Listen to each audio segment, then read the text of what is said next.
මුහුදක් හත් ගව්වක මානයකවත් නැති කාන්තාරයක් මැද තල්මසුන්ගේ ඇටසැකිලි තියෙන්න පුළුවන් කියලා ඔබ හිතනවද? මේක කිසිම කෙනෙක් විශ්වාස නොකරන මට්ටමේ අභිරහසක්.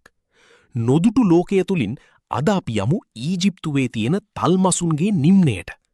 ඊජිප්තුවේ කයිරෝ නුවරට නුදුරින් පිහිටි මේ කාන්තාරයේ අදටත් වසර මිලියන ගණනක් පැරණි තල්මසුන්ගේ ඇටසැකිලි 100 ගණනක් දකින්න ලැබෙනවා. මේවා නිකම්ම තල්මසුන් නෙවෙයි. අද ඉන්න තල්මසුන්ට වඩා හාත්පසින්ම වෙනස් සත්ව කොට්ටාසයක්. ඔබ දන්නවාද මේ නිම්නයෙන් හමුවුණු සමහර තල්මසුන්ට කකුල් තිබිලා තියෙනවා.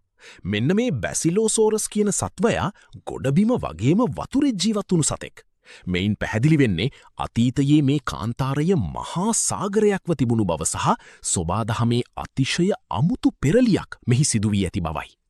මහා සාගරයක්ව තිබුණු මේ ප්‍රදේශය එකවරම කාන්තාරයක් වුණේ කොහොමද? ඒ වගේම මේ සියලුම සතුන් එකම තැනක මිය ගියේ ඇයි? මේවා අදටත් ස්වභාවික අභිරහස් විදිහටයි සැලකෙන්නේ. මේ කාන්තාරය යට තවත් මොනවා සැඟවිලා ඇද්ද? ඊජිප්තුවේ මේ අභිරහස් නිම්නය ගැන ඔබ දැනගෙන හිටියාද? ඔබේ අදහස කොමෙන්ට් කරන්න.